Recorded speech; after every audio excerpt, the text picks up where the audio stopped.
그래서 우리에게 주신 말씀은 에베소서 4장 말씀입니다.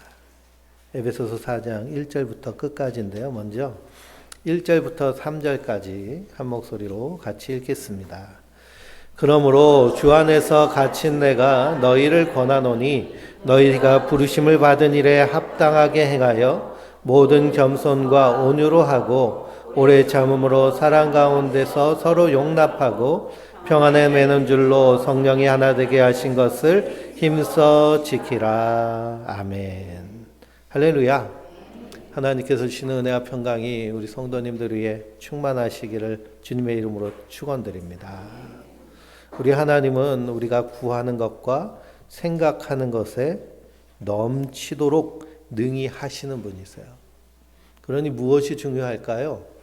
구하는 것과 생각하는 것이 참 중요합니다. 우리의 기도가 중요하고요. 우리가 어떤 생각을 하고 사느냐가 참으로 중요합니다. 우리 성도님들은 한 주간 동안 어떤 생각을 하며 사셨나요? 생각은 내가 제어하고 그리고 조정할 수 없는 분야가 생각입니다. 그냥 떠오르거든요. 그러니 괜히 좋은 데 갔는데도 안 좋은 생각이 떠오르면 어떨까요? 기분이 나빠집니다. 어떤 사모님이 저 스위스에 여행을 갔는데 융플라우에 올라와서 거기서 이 커다란 빙산을 보고 있는데요. 옛날에 그렇게 속색이던 교인 얼굴이 생각이 나더래요.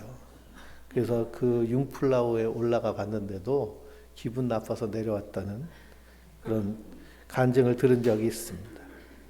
그러니 생각은 우리가 조절할 수 있는 것이 아닌데, 그래서 우리가 어떤 생각을 하고 사느냐 알아차리는 것이 참 중요합니다. 아, 내가 왜 이런 생각이 나왔을까? 알아차리고, 그래서 부정적인 생각이 나왔을 때는 어떻게 해야 될까요?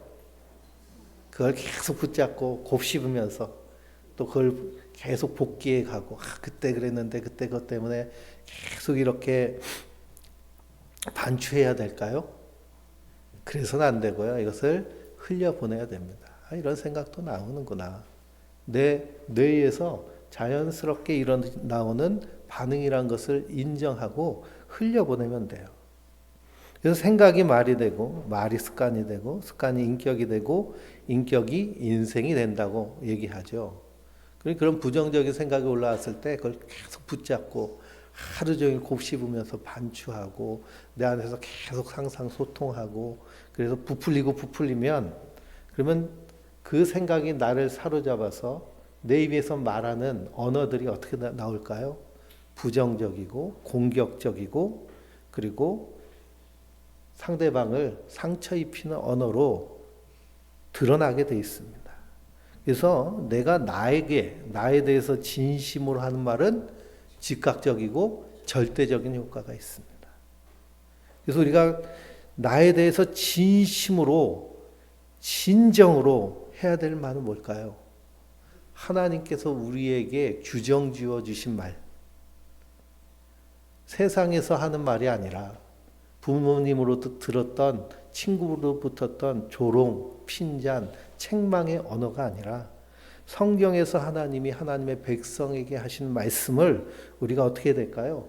굳게 붙잡고 그것으로 끊임없이 우리 안에서 상상소통하며 충만하게 서야 될 줄 믿습니다.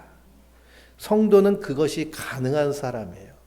그것을 가리켜서 거듭났다라고 얘기합니다. 다시 태어났다는 거예요. 옛사람에서 새사람으로. 이 에베소서 4장 이제 뒷부분에 보면 옛사람이 나오고 새사람이 나오는데요. 그리스도 안에 있는 자들은 옛사람이에요? 새사람이에요? 새사람이에요. 사도 바울은 보라, 날마다 새롭도다 라고 하십니다. 그러니 아침마다 우리는 새로움의 풍성함을 누려야 될 줄 믿습니다. 그래서 우리가 끝까지 붙잡고 날마다 아주 간절하게 자기를 향해서 긍정 확언을 해야 돼요. 이것이 우리가 이 땅에서 살 때 나에게 주어진 제일 첫 번째 영적 전쟁입니다. 그 영적 전쟁은 언제부터 시작될까요? 아침에 눈 떴을 때부터 시작됩니다. 그래서 거듭난 그리스도인들은 이 땅에서 내가 어떤 존재인지에 대한 그런 분명한 자기 인식이 있어야 되는데요.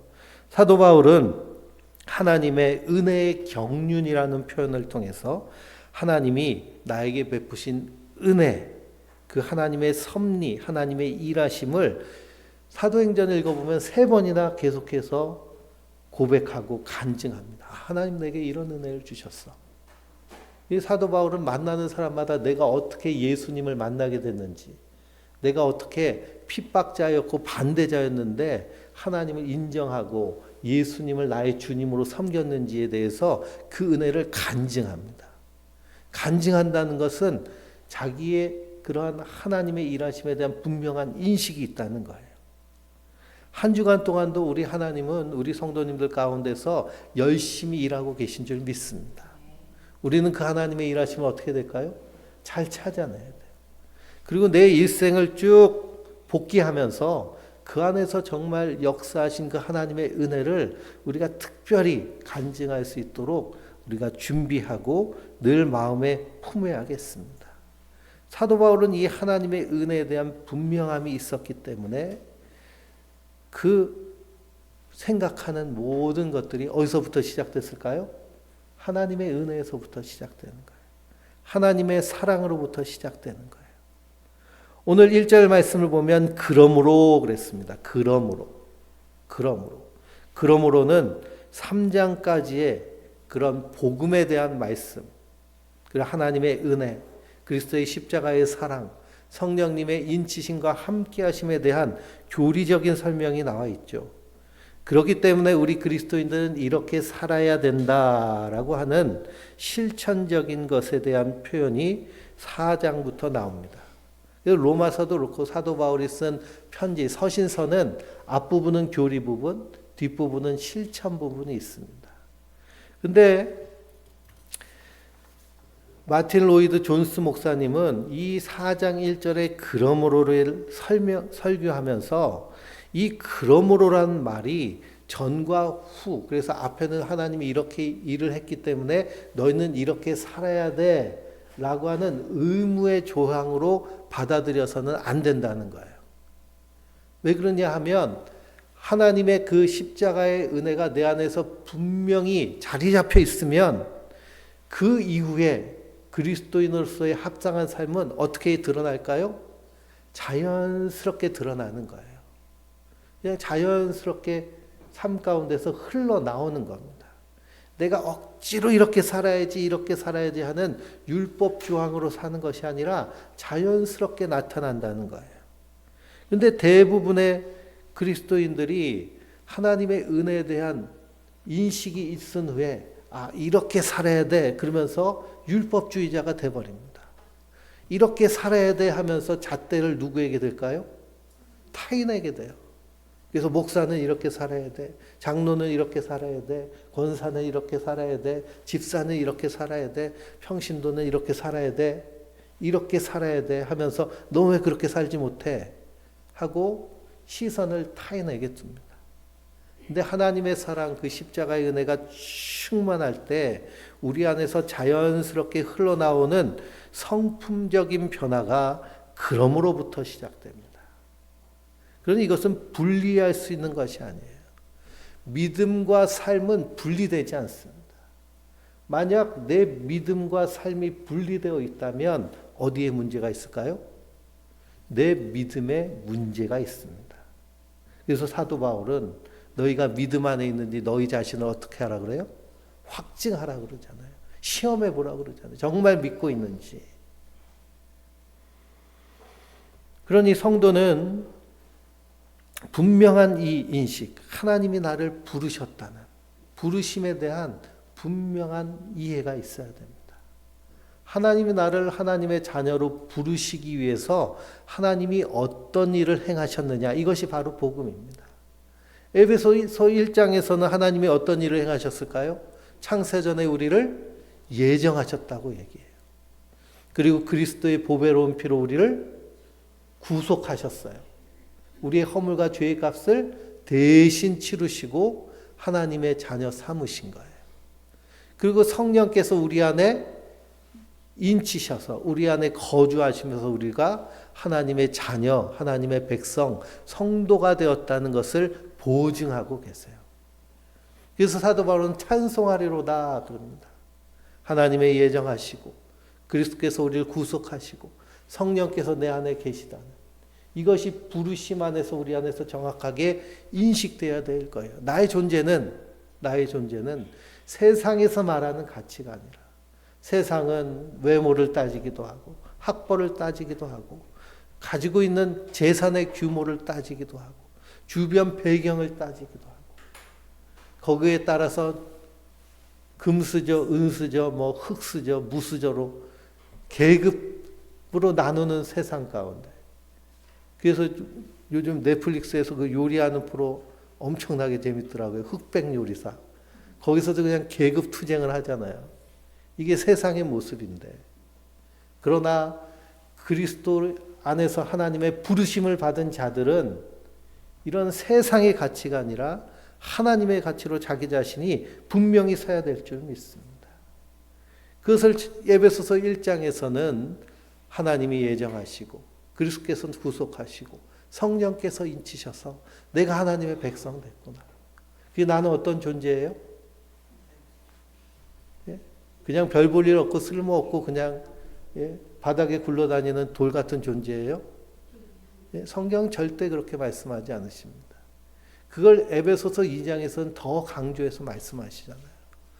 허물과 죄로 죽었던 너희를 그리스도께서 살리셨다는 거예요. 그러니 그리스도 안에서 있기 전에 우리의 형편이 얼마나 비참하였는지를 우리가 다시 한번 뼈저리게 생각하면 그리스도 안에 있다는 것이 얼마나 큰 은혜인가. 세상 가치관에 휩쓸려 사는 것이 아니라 말씀의 가치에 따라서 하나님이 창조하신 창조의 원뜻에 따라 사는 것이 얼마나 풍성하고 충만하며 행복한 삶인가에 대해서 우리가 분명히 인식하며 그것을 누릴 수 있게 되는 줄 믿습니다. 그리고 우리는 하나님 앞에서 어떤 자들이에요? 부르심을 받은 자들이에요. 불러주셨어요. 그 시인은 그 하나님의 놀라운 은혜를 깨닫고 찬송하잖아요. 사람이 무엇이간데 주께서 나를 생각하셔서 이렇게 나를 위해서 이 일을 행하셨습니까? 그 지구상의 인구가 이제 70억을 넘어서 80억이 돼가는데요. 돌만 80억 개를 늘여나 보세요. 어떨까요? 그냥 다 그게 그거 같이 보입니다. 그런데 하나님의 은혜 안에 있다는 것. 그래서 내가 이런 특별한 존재라는 사실을 인식할 때 우리의 삶의 자세부터 달라지게 됩니다. 우리의 생각부터 바뀌게 돼요. 우리는 어렸을 때부터 끊임없이 부모와 세상과 학교와 사회로부터 세뇌당하고 있어요. 암시당하고 있어요. 뭔가 좀 필요에 의해서 사람들에게 어떤 쓰임새가 있어야 되고 어떻게 해야 되고 하는 이런 세뇌와 암시 속에 살기 때문에 이것을 깨트리기가 쉽지가 않습니다. 그래서 어떻게 해야 될까요? 날마다 하나님의 말씀을 붙잡고 부르심의 소망, 하나님 날 왜 부르셨을까에 대한 그런 하나님 부르심의 목적과 이유, 그 삶의 방식을 날마다 우리 안에서 긍정 확언하며 그러면 거기에 집중해야 될 줄 믿습니다. 그리고 우리는 하나님의 부르심을 받은 자예요. 그래서 로마서 8장을 보면 우리가 알거니와 하나님을 사랑하는 자 곧 그의 뜻대로 부르심을 입은 자들에게는 모든 것이 합력하여 선을 이루느니라. 우리 누구 손에 붙잡힌 자들이에요? 하나님의 손에 붙잡힌 자들이에요. 하나님 우리를 사용하시기 위해서 불러주셨어요. 그 안에서 우리는 이 땅을 살아가는 삶의 원리와 원칙이 분명해집니다. 그건 뭐냐? 사도 바울이 빌립보서에서 고백했듯이 내게 능력 주시는 자 안에서 내가 모든 것을 할 수 있느니라. 이 말씀은요, 내가 이 땅에서 막 I can do it 하면서 다 할 수 있다는 얘기가 아니라 어떤 상황 가운데서도 낙심하고 좌절하지 않는다는 겁니다. 그래서 인생의 해석의 방식이 완전히 바뀌어버려요. 그래서 사도 바울은 오늘도 그러므로 하면서 뭐라고 그래요? 주 안에서 갇힌 내가 너에게 권하노니. 감옥에 들어가 있어요. 복음을 전하다가. 감옥에 들어가 있는 그런 죄수의 상태입니다. 우리 대한민국에요, 이 감옥에 들어갔다가 교화돼서 나오는 사람들보다 감옥에 들어갔다가 더 안 좋아져서 나온 사람들이 비율이 훨씬 커지고 있다고 합니다. 교화가 안 돼요. 거기서 더 나쁜 사람 만나서 나빠집니다. 이 감옥은요, 가가지고 좋아지기가 참 힘들어요. 근데 사도 바울은 감옥에 가서 어떻게 됐을까요? 더 풍성해졌어요. 왜 그러냐? 이 감옥에서도 하나님이 나를 보내신 뜻이 있다. 그러면서 거기서 복음을 전해요. 감옥에 갇혔으니 이제 돌아다닐 수가 없잖아요. 그래서 뭘 써요? 편지를 쓰잖아요. 그것이 지금 우리가 보고 있는 에베소서도 그렇고 로마서도 그렇고 빌립보서도 그렇고 사도 바울의 서신의 대부분은 감옥에서 쓰여진 겁니다. 그러니 감옥에 들어갔어도 내게 능력 주신 자에서 내가 모든 것을 할 수 있느니라. 자기의 삶의 한계를 붙잡지 않아요. 난 이것 때문에 못해. 난 이것 때문에 안 돼. 우리는 많은 부분에 있어서 한계하고 포기하잖아요. 나 몸이 아파서 안 돼. 나는 돈이 없어서 안 돼. 나는 상황이 이래서 안 돼. 늘 핑계대며 사는 것이 우리 인생인데 복음 안에 있는 그 사도 바울은 뭐라고 얘기하나요? 내게 능력 주시는 자에서 내가 모든 것을 할 수 있느니라 라고 고백을 합니다. 그러니 이게 부르심의 삶의 풍성함이에요. 그래서 부르심에 합당한 삶, 그러니 내가 하나님 안에서 하나님과의 인격적인 풍성함을 누릴 때 어떤 모습이 자연스럽게 나오느냐. 2절에 보니 모든 겸손과 온유로 하고 오래 참음으로 사랑 가운데서 서로 용납하고 평안에 매는 줄로 성령이 하나 되게 하신 것을 힘써 지키라 그랬습니다. 그러니 모든 겸손과 온유로 하고 라고 말씀하셨는데요. 이걸 내가 억지로 하려고 하면 잘 되나요? 겸손하려고 하면? 많은 사람들이요, 겸손과 자기 비하를 착각합니다. 자기를 비하하는 것을 겸손하다고 생각해요. 근데 겸손은요, 강한 자가 할 수 있는 덕목입니다. 강한 자가 할 수 있는 것이 덕목이에요. 약한 자는 겸손할 필요도 없어요. 그냥 자체가 겸손하니까. 근데 사도 바울은 로마서에서 우리 그리스도인들을 뭐라고 얘기해요? 우리 강한 자가라고 표현합니다. 우리 그리스도인들은 하나님 안에서 어떤 사람들이에요? 강한 사람이에요. 강한 사람. 하나님 보시기에 우리는 유명한 자예요? 무명한 자예요? 예? 유명한 자예요. 근데 유명한 자라고 얘기하면서 스스로 막 부끄러워하시고 그러시면 안 돼요. 성경이 그렇게 말씀하시니 하나님 보시기에. 그러니까 강한 자가 드러낼 수 있는 덕목이 바로 겸손입니다. 근데 많은 사람들은 겸손한다고 하면서 자기 비하해요. 자기 비하도 하고 또 더 겸손하려고 자식도 비하하고 주변 사람들도 비하하고. 그건 큰 착각이죠. 겸손은 그런 것이 아닙니다. 요번에 노벨 문학상을 한강이라는 작가가 이렇게 수상을 했죠. 제가 그 책도 읽어봤는데 내용은 제 사상과 맞지 않지만 참 오래가는 책이었어요. 근데 이 한강이라는 작가는 항상 그 책의 주인공 그리고 시선이 약자의 편에 서 있는 시선이었어요. 고통당하는 자의 시각에서 폭력을 바라보는, 특히 국가 권력에 의해서 고난을 받는 사람이 주인공이 되는. 근데 노벨상을 받았습니다. 노벨 문학상. 노벨 문학상. 그래서 그 수상 소식을 듣고 막 언론들이 지금 난리가 났잖아요. 대한민국 국민들도 그냥 다 난리가 나가지고 책 한 권씩 다 주문하셨죠. 그래도 적어도 노벨상을 우리나라에서 수상을 했으면 그 사람이 어떤 책을 썼는지 한 권쯤은 사보셔야 됩니다. 그래서 채식주의자보다는 소년이 온다를 추천하는데요. 그래서 근데 이 언론하고 대중이 막 요동치고 있는데 축제 분위기인데 작가는 정작 언론의 얼굴을 들이내지 않아요. 그리고 뭐 인터뷰를 한다거나 막 수상소감 막 이렇게 사람들에게 나와가지고 환하게 웃으면서 그러지 않습니다. 예전에 8년 전에도 맨 부커상 받았을 때 받아가지고 인터뷰를 하는데 그렇게 환하게 웃고 있진 않아요. 작가의 작품 세계가 그렇기도 하지만 그 작품 세계대로 자기 자신이 살아내는 겁니다. 그래서 노벨상 수상 소식을 듣고도 전쟁의 참혹함이 가득한 세상에서 자랑할 일이 없다라고 얘기를 해요. 사실 이런 모습이 어떤 모습일까요? 이런 모습이 겸손한 모습이에요.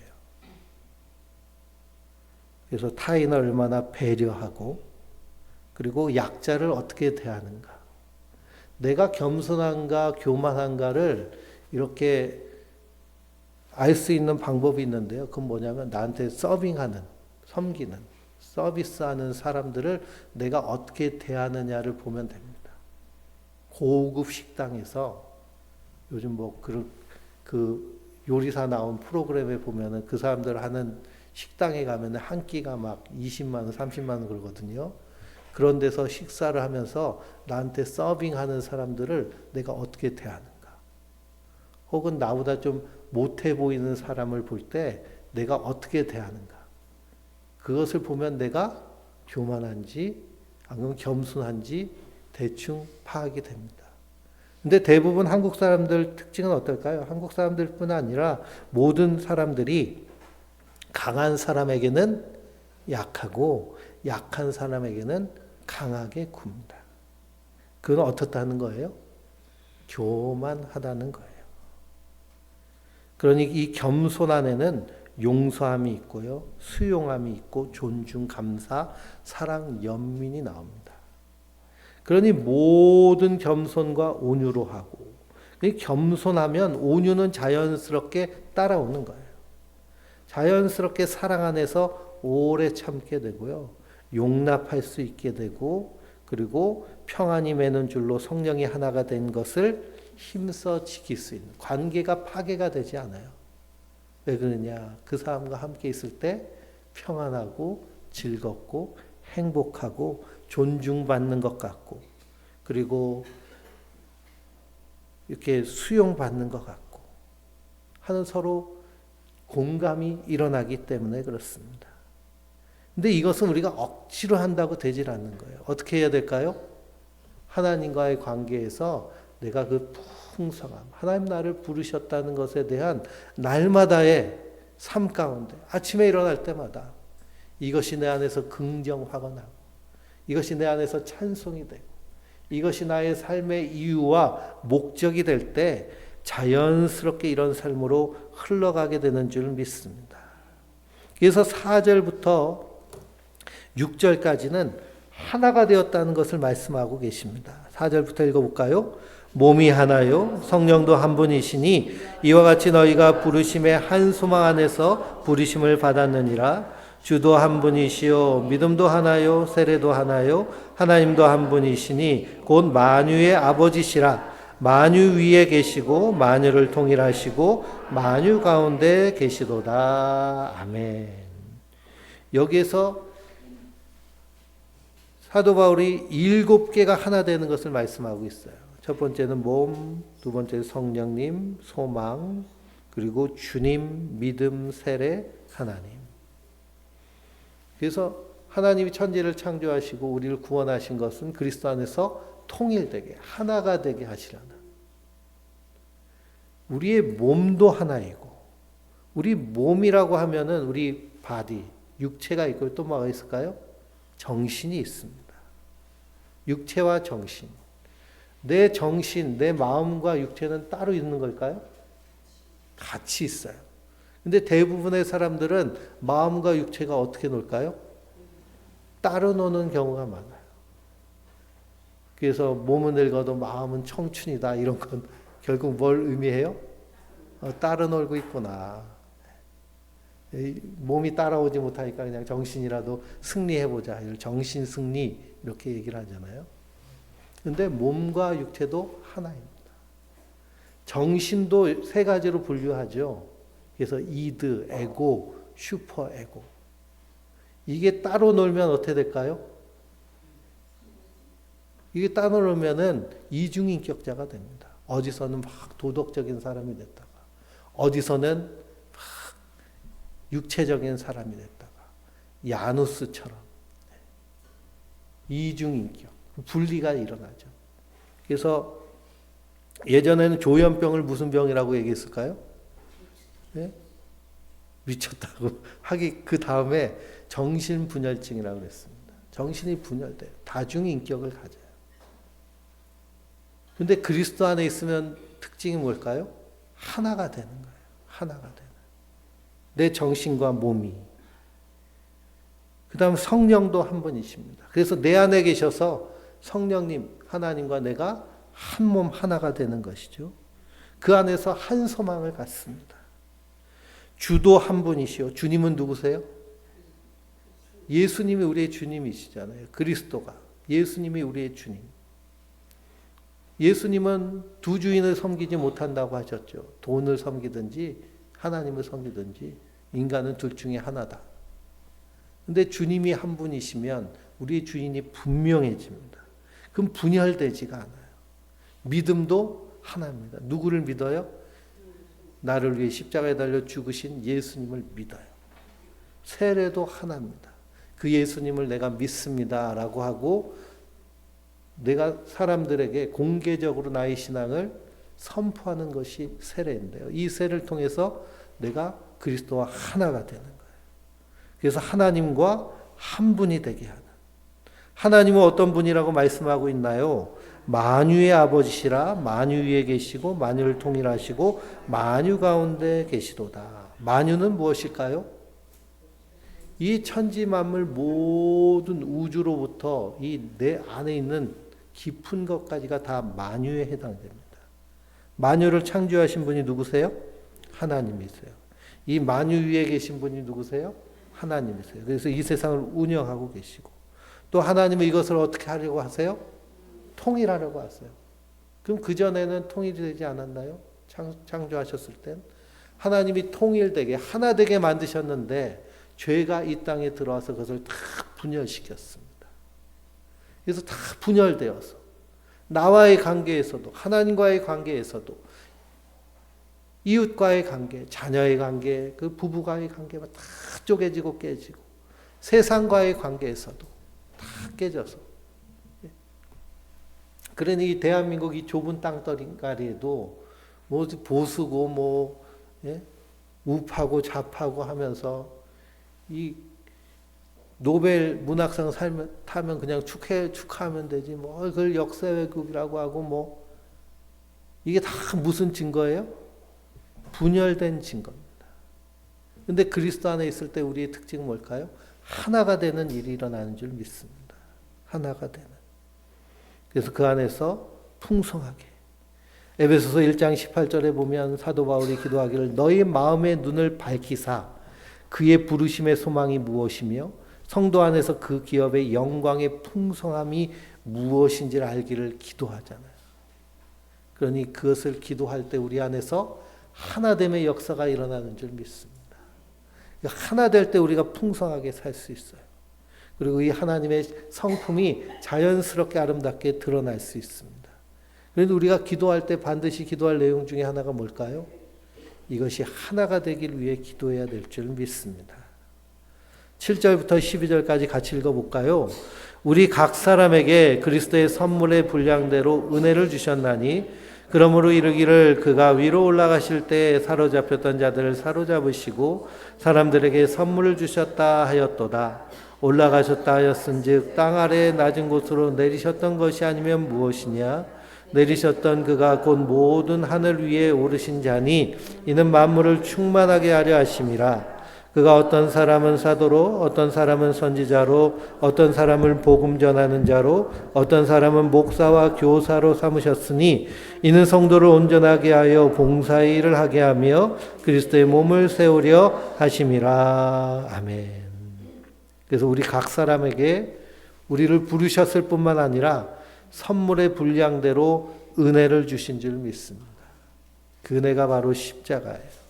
그 십자가 안에서 우리의 모든 죄짐의 용서함을 받고 그 값을 치러짐으로 우리가 하나님의 자녀가 됐습니다. 그것을 사도 바울은 시편 68편에 다윗의 시편을 들어서 이렇게 설명을 하는데, 그가 위로 올라가실 때 사로잡혔던 자들을 사로잡으시고 사람들에게 선물을 주셨다라고 표현됐습니다.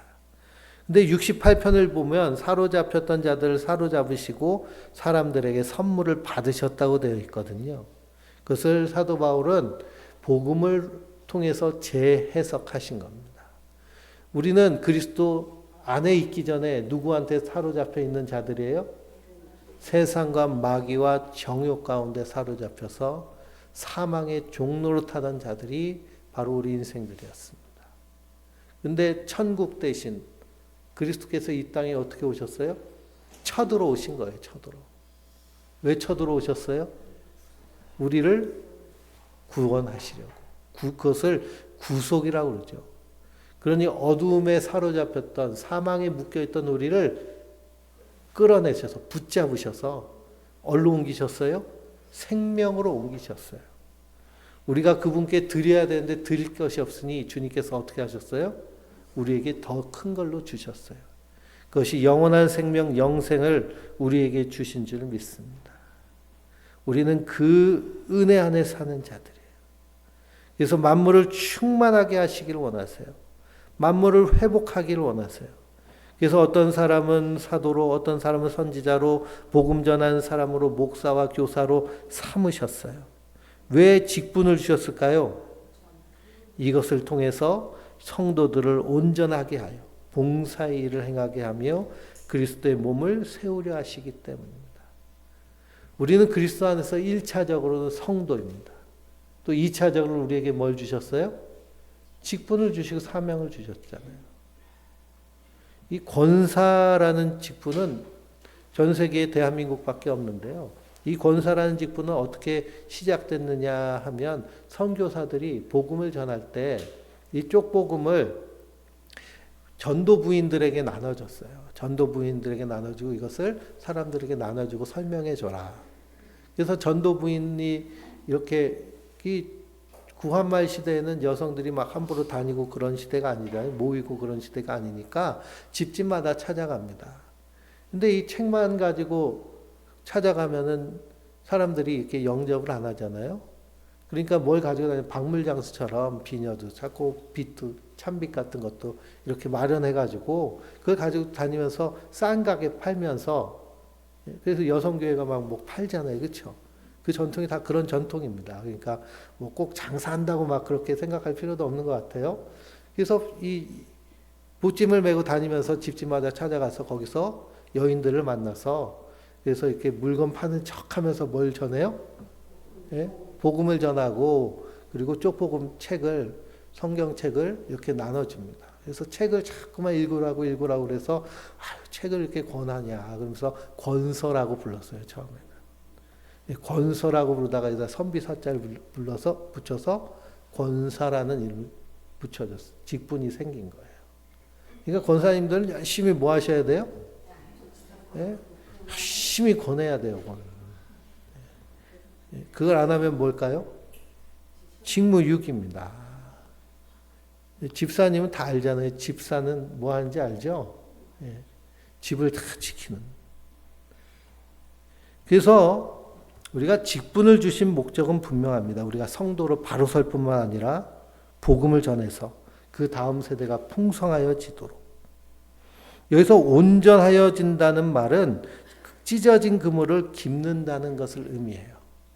이 세상이 죄로 인해서 다 깨어지고 찢어지고 사람의 마음도 다 깨어지고 조각난 것을 어떻게 하는 일을 할까요? 회복하는 일을 하는 것이 온전케 되는 일인 줄 믿습니다. 그러면 성도는 왜 이렇게 온전하게 해야 될까요? 왜냐하면 여전히 우리가 구원받았다 하여도 옛사람의 썩어져가는 구습을 쫓으려고 하는 육체의 습관이 있기 때문에 그렇습니다. 그래서 사도 바울은 우리의 육체의 장막이 무너지면 이란 표현이 있거든요. 그러니까 우리는 두 가지에 끼어 있는 거예요.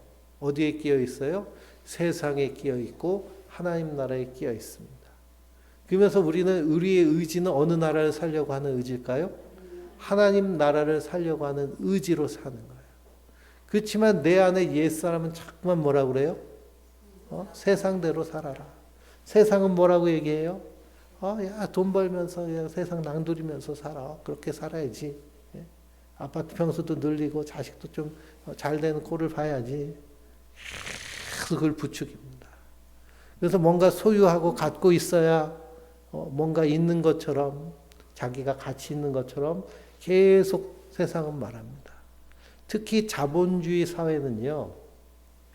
물건을 생산해서 그것을 팔아야 사회가 운영되기 때문에 우리에게 계속 무엇을 요구해요? 소비를 요구해요. 소비를. TV를 보면 TV에 뭐가 꼭 껴 있어요? 광고가 껴 있죠. 그러면은 뉴스 앞에도 광고가 있고요. 드라마 앞에도 광고가 있고, 그럼 드라마는 이 드라마를 보여주기 위해서 만들어질까요? 아니면 광고를 보라고 만들까요? 광고를 보라고 만든 거예요. 우리가 많이 오해하는데요. 방송국들이 우리 좋으라고 신나라고 재밌으라고 드라마 만드는 것이 아니고요. 광고 보라고 드라마 만드는 거예요. 뉴스도 뭐 보라고요? 광고 보라고. 예능 프로도 광고 보라고. 왜 광고를 봐야 돼요? 그걸 봐야 뭔가 필요해 보이니까, 좋아 보이니까. 유명한 연예인이 막 좋은 차 타면서 막 광고하면 저 차 타야 나도 그래지는 것 같은 그런 환상에 빠지니까. 끊임없이 우리에게 뭐해요? 예? 우리를 암시하고 우리에게 세뇌하는 거예요. 암시 주고 세뇌하는. 그렇게 해야 인생을 사는 것처럼. 근데 성경은 그렇게 말씀하시나요? 성경은 그렇게 말씀하지 않으시잖아요. 그래서 마귀는 어떻게 해서든지 그런 식으로 해서 세상 가운데 종노릇하며 살게 하는 겁니다. 그러니 거기에 맞춰 살려면 어떻게 살아야 돼요? 20, 30대 청년들이 거기에 맞춰서 살 수 있어요? 없잖아요. 그러니까 그냥 빚지고, 또 빚을 계속 주죠. 대출해줘가지고. 그래서 종노릇하게 만드는 것이 세상의 모습입니다. 그런 이런 세상 가운데서 우리의 옛사람의 썩어져가는 구습을 버리고 성도답게 풍성하게 살기를 원하시는 것이 하나님의 뜻입니다. 그래서 우리가 온전하게 되기 위해 힘써야 될 뿐만 아니라 연약한 자들을 어떻게 하기 위해서 온전하게 세우기 위해서 봉사의 일을 해야 되는 줄 믿습니다. 13절부터 14절까지 읽어볼까요?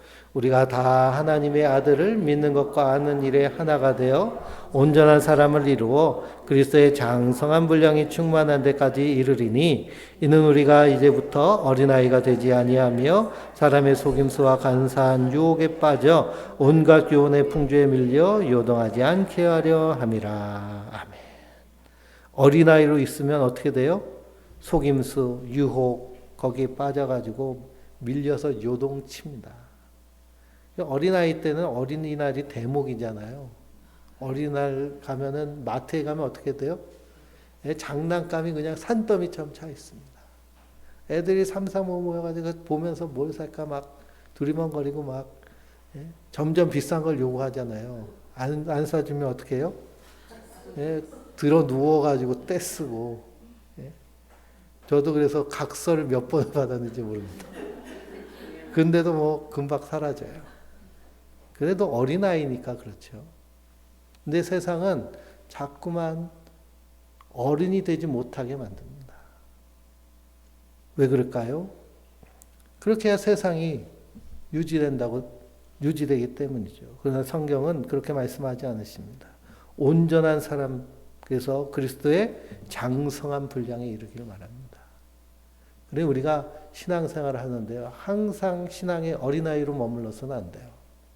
40년, 50년 신앙생활에도 어린아이 같이 신앙생활하는 분들이 있습니다. 그러나 우리가 정말 진실하게 하나님과의 관계에 충성하면 그러면 하나님의 우리를 엄청나게 성장시켜 주세요. 그래서 믿음의 어른이 됩니다. 믿음의 어른. 요즘 세대 갈증이 심각하잖아요. 젊은이들은 어른들을 향해서 어른이라고 얘기하지 않고 뭐라 그래요? 꼰대라고 하잖아요. 꼰대. 그럼 어른들 입장에선 왜 내가 젊은이들에게 그런 취급을 받아야 되는지를 좀 생각해 볼 필요가 있어요.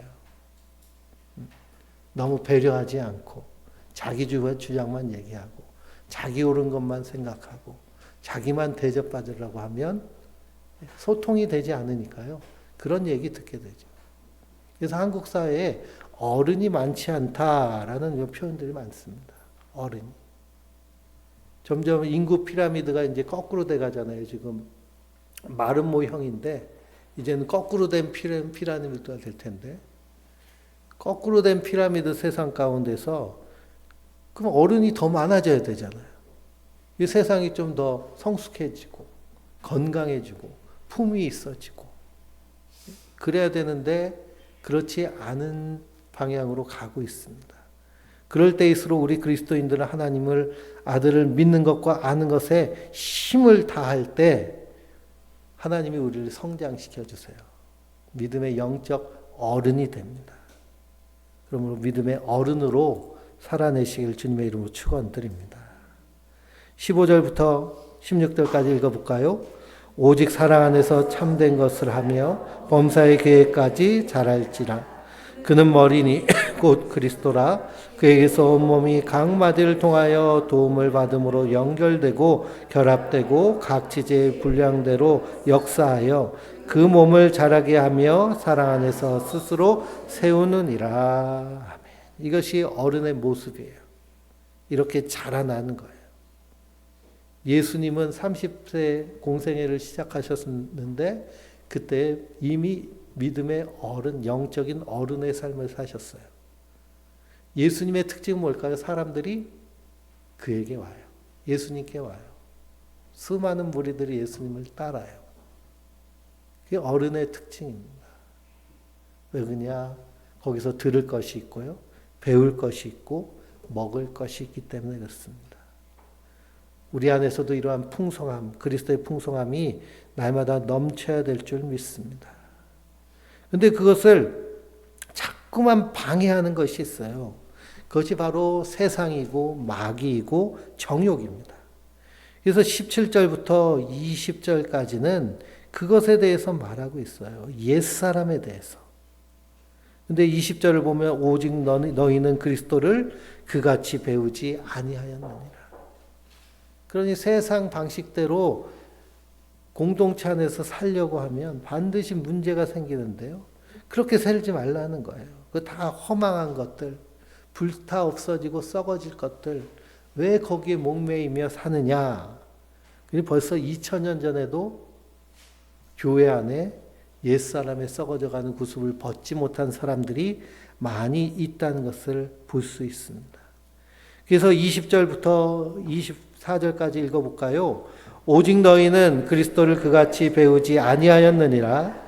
진리가 예수 안에 있는 것 같이 너희가 참으로 그에게서 듣고 또한 그 안에서 가르침을 받을진대 너희는 육식의 육심을 따라 썩어져가는 구습을 따르는 옛사람을 벗어버리고 오직 너희의 심령을 새롭게 하여 하나님을 따라 의와 진리의 거룩함으로 지으심을 받은 새 사람을 입으라. 아멘. 그러니 옛사람은 어떻게 하고요? 벗어버리고 새 사람을 입으라 하십니다. 벗어버린다라고 할 때 예수님이 지나가실 때요. 이 맹인 거지 바디메오가 길거리에서 구걸을 하다가 예수님이 지나가신다는 소식을 들었어요. 그가 나의 상황을 변화시키실 것을 믿고서는 그가 소리칩니다. 다윗의 자손 예수여 나를 불쌍히 여기소서. 그래서 제자들이 야 시끄러 거지가 뭐 소리치냐. 예수님 지나가시는데. 근데 예수님 그 소리를 들으세요. 그리고 이 바디메오를 어떻게 하세요? 부르시잖아요. 그때 바디메오가 예수님께 나갈 때 어떻게 나갔느냐 하면 그가 입었던 겉옷을 벗고 나갔습니다. 이 거지에게 최고의 무기는 뭘까요? 예? 외모예요, 외모. 외모가 꼭 어때야? 거짓스러워야 구걸이 됩니다.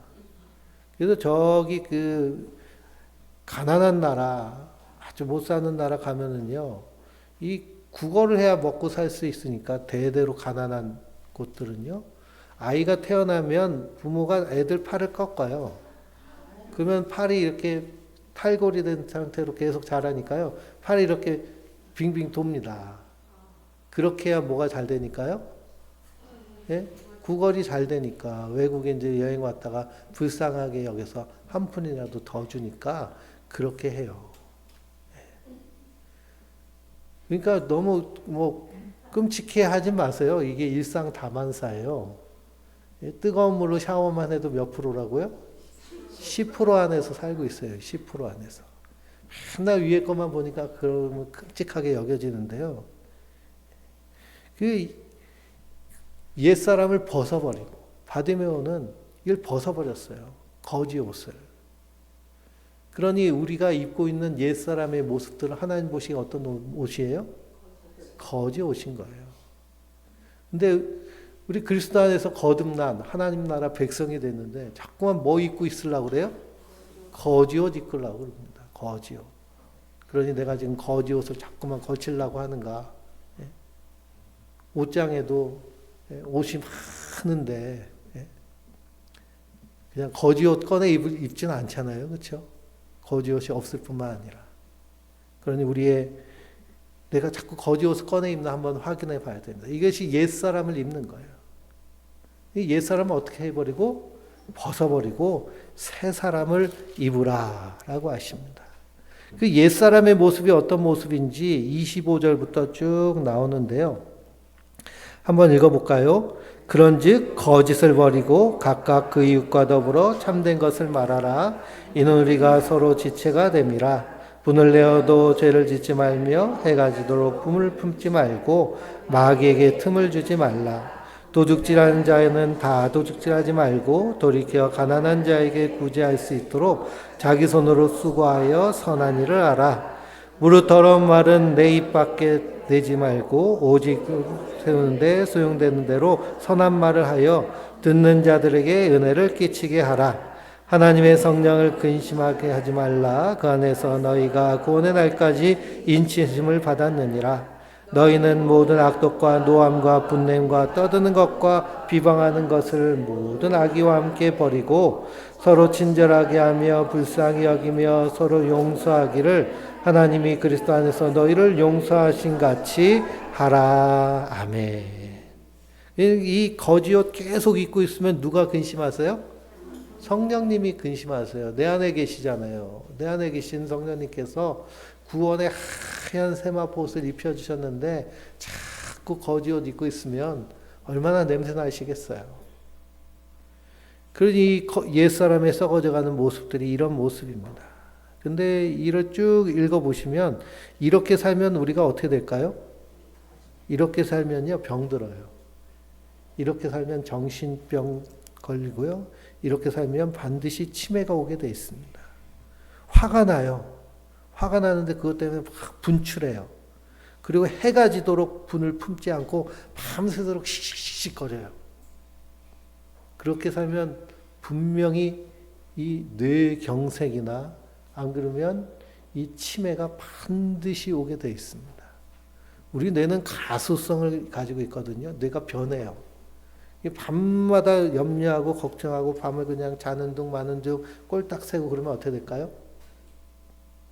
우리 안에서 저항력이 면역력이 확 떨어져요. 그리고 온갖 스트레스 호르몬들이 막 쏟아져 나와요. 코르티솔 같은. 그래가지고서는 부정적인 뇌가 되고요. 부정적인 뇌는 우리 이 텔로미어를 급격하게 줄어들여서 그래서 세포를 계속 재생하는데요. 세포가 죽으면 새로운 게 나오잖아요. 근데 어떤 게 나올까요? 이상한 애들이 계속 나와요. 그래가지고서는 치매는 막 직방입니다. 그러니까 주변에 막 화 잘 내는 사람, 그러면서 막 밤새 끙끙거리고 막 부르르 떨면서 그런 사람이 있으면 저 사람 곧 뭐 걸리겠다? 치매 걸릴 확률이 상당히 높다. 이게 과학적으로 나온 것이니까요. 그래서 요즘은 심리면역학, 이게 최신 면역학입니다. 우리는 날마다 암세포가 자라요. 지금도 이렇게 다 검사하면 암세포들이 있어요. 근데 그게 막 증식하지 않는 이유는 뭘까요? 면역력이 있으니까 그래요. 면역력이 있으니까. 근데 날마다 이렇게 살면 해가 지도록 분을 품고 막 악한 말하고 그냥 성질 부리고 살면 남의 거 훔치려고 그냥 이것저것 살피고 도둑질하며 살면 이 면역력이 완전히 떨어집니다. 그러니 이게 사도 바울이 얼마나 2000년 전에 쓰여진 말씀인데요. 지금 현대과학의 건강법에 딱 들어맞는 말씀입니다. 집에 가서도 쭉 한 번 더 읽어보시고. 그래서 내가 밤에 잠자기 전에 감사하며 자면요. 기뻐하고 자면 내 뇌는 밤새도록 하루의 일들, 데이터들을 정리하면서 뭐 하면서 정리해요? 감사하면서 기뻐하면서 정리해요. 근데 막 화내고 그냥 염려하면서 잠들면 어떻게 될까요? 밤새도록 염려하면서 정리해요. 그래서 염려하면서 정리하면 이 면역력이 떨어져 가지고요. 뇌세포가 이상한 애들 자꾸만 만들어냅니다. 과학적으로 다 드러난 일이니 이게 사도 바울이 2000년 전에 성령의 영감을 받고 쓴 이 서신서가 하나님 우리를 창조하신 창조의 섭리대로 사는 것이 가장 복되다는 것을 우리에게 알려주고 계십니다. 우리 그리스도인들은 하나님 앞에서 부르심을 받은 자예요. 그 부르심을 따라 살 때 이 땅에서도 건강하고 풍성하게 뿐만 아니라 우리 주변 사람들에게 생명을 드러내고 생명을 나눠주며 승리하며 살게 되는 줄 믿습니다. 이 놀라운 삶을 한 주간 동안 풍성하게 살아내는 하나님의 사람들 되시길 주님의 이름으로 축원드립니다.